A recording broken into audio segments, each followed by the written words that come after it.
There's no surprise that today the nation is more divided than ever, especially when it comes to international crisis. How should we understand that? And what about the saying that US should stop being the police for the world, or as a matter of fact, the US should stop involving this called unnecessary wars? And what about China? And remember, the war in Ukraine is not just about Russia and Ukraine and US, and also China plays a major role as well. Well, how should we understand all the matters? Well, ladies and gentlemen, it's my great honor to invite our distinguished speaker, who's the Dr. Dan Reiter. Dr. Reiter is a Samuel Candler Dobbs Professor of Political Science at Emory University, and he's the author of the forthcoming book, Untied Hands, How States Avoid the Wrong Wars. Well, Dr. Reiter, and welcome to The Missing Piece. Thanks, Will. It's a real pleasure to be here. Well, sir, it's an honor to have you on the show. Now, initially when I discovered you, because this amazing article that you wrote, which is entitled, Would Americans Go to War Against China? I want to get to the question right away. In the article that you mentioned a survey that shows in January 2025, 60% of the respondents, which means the people who participated in the survey, said they wanted the US to pay less attention to problems overseas and concentrate on problems here at home. Now, sir, help us with better understanding. Why do you think today that more and more American citizens are voting or even supporting the role for US to take care of the domestic issues first instead of spending way more energy, resources, and also finance for the international crisis or the international issues? Let's start from there. Your thoughts? Yeah, thanks, Will. I think a general point is that there's probably a lot more continuity than we sometimes think. We sometimes think there's been this sharp break, this sharp turn towards isolationism. But I think if you look over, the longer stretch, what we do see is that Americans take a fairly nuanced view of international involvement. There are some matters Americans are more willing to be engaged in, and some matters that we are less willing to be engaged in. I think, the current moment, there have been some recent events which have made Americans more skeptical about some kinds of international involvement. I think it's fair to say that most Americans, for example, are skeptical about nation and democracy building missions after the Iraq and Afghanistan experiences. However, what our survey indicates is that Americans are still willing to use force if they feel that America or American forces have been attacked and American international reputation is on the line. Dr. Reiter, let's talk about the word reputation. I mean, again, we know that America has been the champion of democracy. I mean, again, has always been our model when we get ourselves involved in the international crisis. But on the other hand, in the article that you also wrote or co-authored, that it's quite challenging, or it's another issue that go to war against a powerful one. I mean, again, I know the article centered regarding the relationship between US and China, but let's put China into our perspective. How do you think that US today should position itself when we come to dealing with a country as China? I mean, again, we're looking at two largest economies in the world, but don't you think that at this moment, US should care more about the reputation when we compete with China, or when we're trying to, again, not to start a war, but when we try to negotiate or even try to have a decent conversation with China without creating conflict? What do you think of that? Well, there's two different ways to think about this. One is, what do the American people think, and what do I think? You asked me what I think, so I'll tell you what I think. And my personal opinion is that the United States should build a very frank relationship with China. I very much think we need to find areas in which the U.S. and China can cooperate on, for example, maintaining peace in the Korean Peninsula, a common front against radical Islamist terrorism, fighting global climate change, matters such as this. And then when we are at odds over some issues, when we have disagreements, it's important for the United States to be very clear about what our interests are. For example, I think we need to be very clear that the United States forcefully rejects a violent, forceful solution to the Taiwan question. Though we certainly encourage dialogue between Taiwan and China, we straightforwardly would oppose the Chinese use of force against Taiwan. Well, but the Chinese government has been really firm on the issue of Taiwan. I mean, again, not just to the press conference domestically and internationally, but especially when it sit down, have a conversation with the delegates from the US, China mentioned that Taiwan is 100% domestic issue. It's not an international topic. So coming back to this matter, or coming to this sensitive case, how do you think the US should really balance between the reputation and also the relationship? I mean, we understand that Taiwan is standing also at the crossroads as the war continues in Ukraine. But how do you think US should delegate such tasks without destroying the relationship with China, but also meanwhile to maintain a positive image for the world, especially when it comes to democracy, when it comes to human rights, etc.? Yeah, I think it's not complicated. I think the United States needs to say to China, we will resist the use of force against Taiwan, period. You can declare that it's a domestic issue if you want. That's your prerogative. And, we support ongoing peaceful dialogue between Taipei and Beijing, but we reject the use of force to invade Taiwan. And this is what I mean about understanding that there are areas of the U.S.-Chinese relationship in which we can work together to accomplish some goals, like, maintaining peace in Korea. And there's some areas where we have conflicting goals. And that's fine. Most, pairs of countries in the world, it's the same thing. We don't agree on everything. And the most important thing we can do is to be very clear. And that is the most important step we can take to avoid war between the U.S. and China.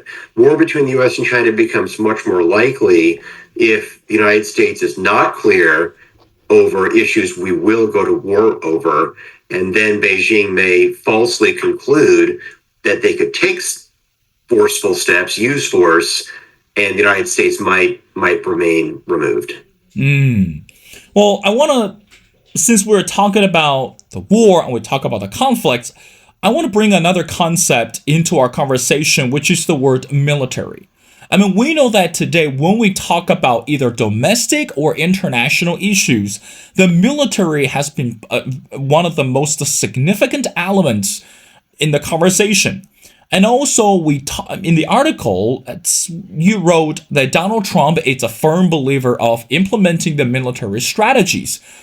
Dr. Reiter, from your perspective, when it comes to international wars, or when it comes to international conflicts, like the survey that you mentioned, and also we talked about at the beginning, do you think is it still important for U.S. to continue to put more troops on the ground or to implement more military strategies in order to minimize the threat to the U.S. and also to the world? What do you think of that? Well, let's stay away from the word troops on the ground, because we can advocate for a strong U.S. military around the world without necessarily putting troops on the ground, for example, on Taiwanese territory. I do think that it is important that America invest in the strength and sophistication of its military to deter other states from engaging in aggression against critical American interests. So, for example, in relation to Taiwan and the South China Sea, it's important for the United States to continue to develop in its air and naval power in the region to maintain open international shipping through the South China Sea, to dissuade China from considering invading Taiwan, and for the United States to protect its ally in the Philippines. And so that is important to maintain that force and to maintain our technological edge. But that doesn't necessarily require, in the most literal sense, troops on the ground, like deploying troops to Taiwanese territory. But let me push the question one step further, Dr. Reiter. Again, I don't want to use the phrase that put the troops on the ground, but in terms of Taiwan, I think from the Taiwanese perspective, they are looking for a solid promise, or they are looking for a guarantee from the US government just in case the Chinese government were to invade. So again, it's one thing that we implement military strategy to guarantee Taiwan that, hey, listen, if China decides to do something unusual or fishy, we're going to step in. But without without putting the words behind the actions, how do we know that Taiwan is under the protection of the US, or Taiwan, at least for the government, they can be confident about maintaining or try to negotiate with China when it comes to those sensitive topics? What do you say to that? Well, there's a history here. United States and Taiwan signed an alliance in 1954 in which the United States made commitments to defend Taiwan if it was invaded. There were some loopholes in that treaty, long story short, which would have gave the United States some flexibility to stay out of war if China did actually invade Taiwan. I discussed this in my forthcoming book, which you kindly mentioned at the outset, by the way. Then in 1979, the Carter administration passed the Taiwan Relations Act, which basically replaced the 1954 alliance with another treaty, which, long story short, the United States did not commit to sending troops to Taiwan if China is invaded. So now America is providing a substantial amount of different kinds of military assistance to Taiwan, military aid, intelligence sharing, the shield of American air and naval power in the South China Sea, but it has not yet deployed troops to the island of Taiwan. And part of that reason is that the Taiwanese military is relatively robust, in part because it's been well armed by the United States. And it's important to remember that a Chinese invasion of Taiwan, ground invasion, would be quite difficult because it's an amphibious invasion, much more difficult than a Russian invasion of Ukraine. Well, Dr. Reiter, the last question before we move on to talk about your forthcoming book. When we look at the situation today, the war in Ukraine, and also the Taiwan issue for China, and also, of course, in the article you mentioned about Iran, the possible attack to Israel as well, putting everything together, how do we understand the word force? I mean, again, I believe that based on the survey or polls after polls, that Americans' willingness to use force against, again, major power like China, like Iran, countries, it's basically saying, or the American citizens are saying, that we should be careful about the next step to take.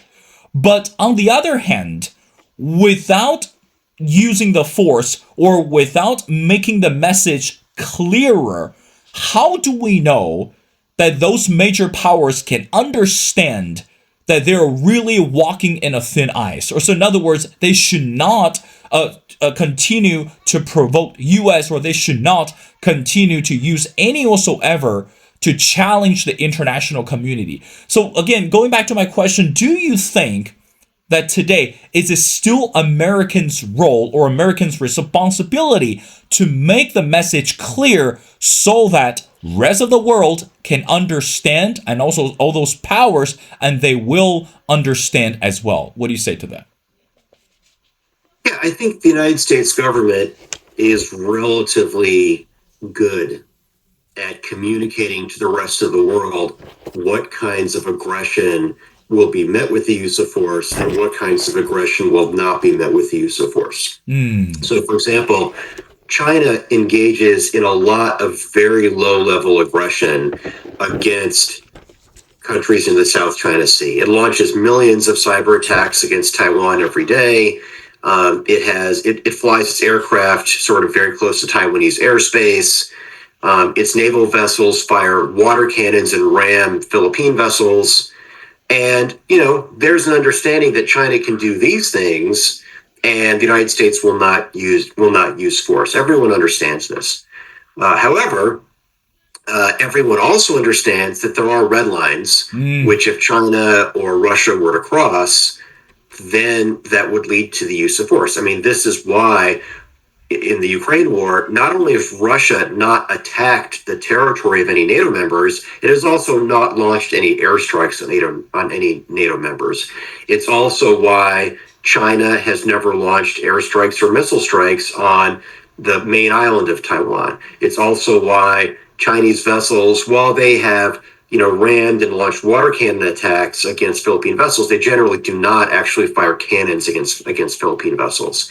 So as I see it, the communication between governments is actually quite good in the sense that other countries understand where the red lines are. And the Korean Peninsula is the same thing. North Korea understands there are some things they can do, nuclear tests, missile tests, belligerent rhetoric, and so forth, but other things that they cannot do without evoking a U.S. response, like an artillery strike on Seoul or something. So there, I think the communication is actually better than we sometimes give the major powers credit for. Two more questions before letting you go, Dr. Reiter. I want to talk about your forthcoming book. It's called Untied Hands: How States Avoid the Wrong Wars. Dr. Reiter, from your perspective, let's just get to the question right away. Is American fighting the wrong wars today? I mean, again, we're looking at, the international crises and, the war in Ukraine, Iran, North Korea. Of course, I'm not saying that the U.S. is in war with North Korea at this moment. But again, going back to the history and also going back to the conflict that we dealt before, do you think that U.S. today is time, under Donald Trump or any administration whatsoever, is time to make some adjustments from the government or from the military perspective that to avoid some of the wrong wars? What do you think of that? Well, I think we're already avoiding the wrong wars. Okay. I mean, the wrong war would be airstrikes on North Korea, which we haven't done. The wrong war would be airstrikes in Iran, which we haven't done. The wrong war would be American troops sent to Ukraine, which we haven't done. The wrong war would have been massive American troop deployments to the Syrian civil war, which I think that, the U.S. government already is generally successful at avoiding the wrong wars. Yes, we have conflictual relationships with these countries. We arm their adversaries. We, impose economic sanctions. We engage in cyber attacks. But we stay away from conflicts which would be unpopular with the American people if they contribute to significant numbers of American casualties. And also, that would not be in the American interest, that there isn't sort of a clear path to rapid victory, that the benefits, do not outweigh the costs, that, create risks of escalation. And this is one of the main themes of the book. Sometimes we're very concerned that major powers may stumble into the wrong war. They may lose their way, or misperception may push them into the wrong war. And one of the main arguments of the book is that just doesn't happen, especially since 1945, the Cold War, that countries are very good at staying out of the wrong wars. Now, sometimes they start wars that they go on to regret. That's certainly the case. But usually when that happens, that's because not because they get involved because of mutual fear and events are slipping out of control, but rather they just make the wrong calculations about costs and benefits. Russia, I'm sure, Vladimir Putin regrets invading Ukraine, but that's just simply because he exaggerated the likelihood of winning quickly, which is not about mutual fear getting sucked into a conflict he might have avoided, but just not understanding the ability of Ukraine to resist a Russian invasion. So, I mean, the short answer to your question is we do avoid the wrong wars, and we have avoided several wrong wars in the last several years. Dr. Reiter, what about North Korea? I mean, again, we've been talking about this U.S. and North Korea relationship for a while. And let me make the question very simple. How much do you think that the North Korean government understand that we've seen the presidency shifted from Obama to Trump, from Trump to Biden? Now today, Trump is back in the White House. But again, we're still paying attention to the Korean Peninsula. I mean, again, the country of Japan and South Korea are completely on edge because we don't know what the North Korean government can do next. We've seen the reports and we've seen the evidence of nuclear weapons development one after another, and also the missile testing. So putting together, if, let's just say, follow your thoughts, if we are avoiding the wrong wars, how much do you think that North Korean government or a country like North Korea can actually understand that they should be careful about what they do? Because, again, one step closer, they are going to be in a deep trouble, and surely you don't want to be in a bigger trouble than where you are right now. What do you say to that? I would say the proof is in the pudding, that North Korea is not engaging in actions which risk war. They have not since 1953.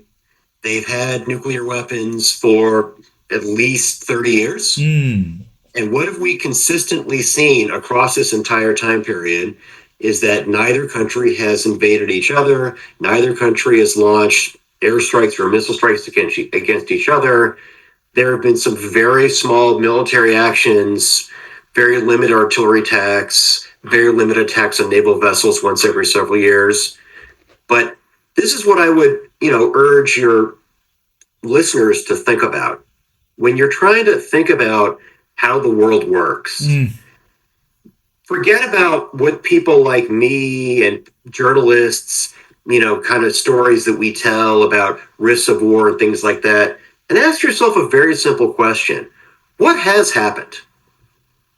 And if you look at the Korean Peninsula, we have had more than, 70 years of peace. Peace meaning no major combat.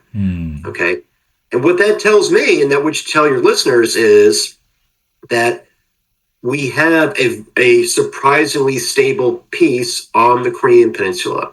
Both sides understand what their red lines are, and both sides do not want war. The U.S. and South Korea do not want war. North Korea does not want war.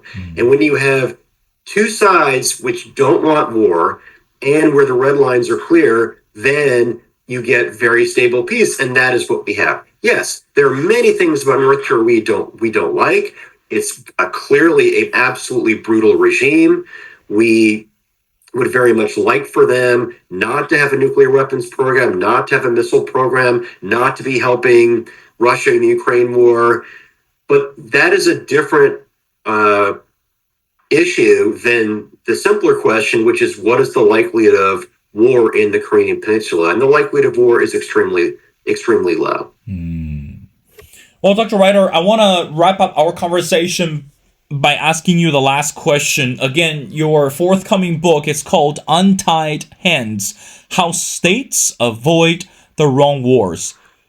I mean, right now we're still watching the war in Ukraine, and also people are very anxious about this tension between US and China. And of course that, we mentioned the countries such as Iran and North Korea.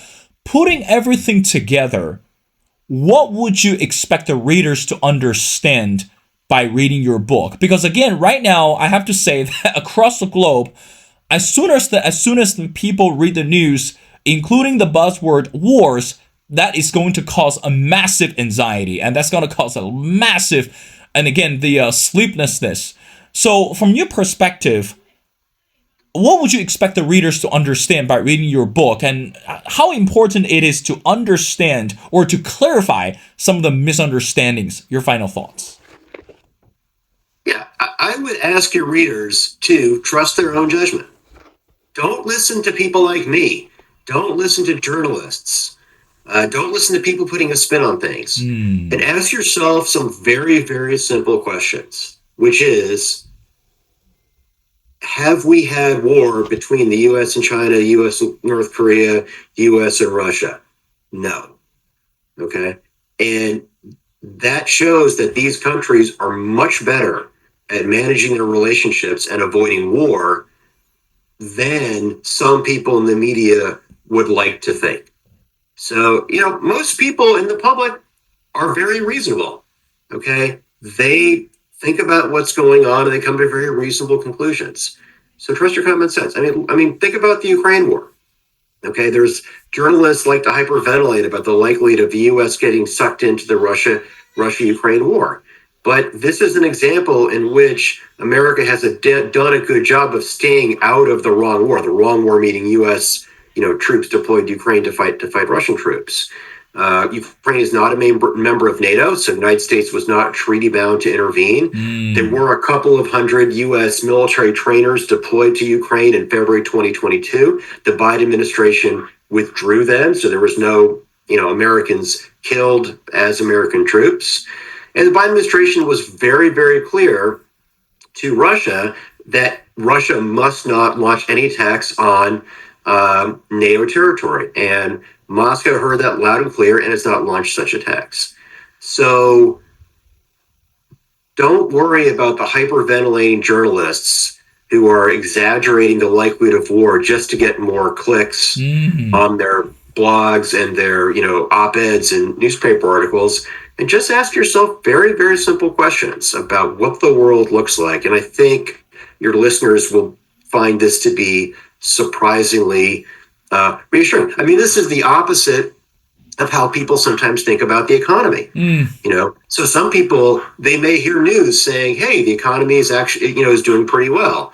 But that person may look around his or her community and say, I don't think the economy is doing very, very well in my community. I'm being, crushed by inflation. The cost of housing are up. My medical care costs too much. Things like this, right? And this is something that politicians sometimes don't understand, is that, people are a lot more rational and common sense they give them credit to. They just look around their communities and they just say, I don't believe this national narrative about the economy doing well. That's not happening in my community. So I have more faith in American voters and public opinion to be basically fundamentally reasonable thinking about how the world works. Well, again, Dr. Reiter, you're right. At the end of the day, that we need to think critically and also, as you mentioned before, stop listening to the unnecessary noises. Well, ladies and gentlemen, it's such an honor to speak to Dr. Dan Reiter. Again, Dr. Dan Reiter is a professor of political science at Emory University, and he's the author of the forthcoming book, Untied Hands, How States Avoid the Wrong Wars. Well, Dr. Reiter, thank you so much for your time. It's been a pleasure. We'd love to have you back on the show for our future episodes. So thank you so much for doing this.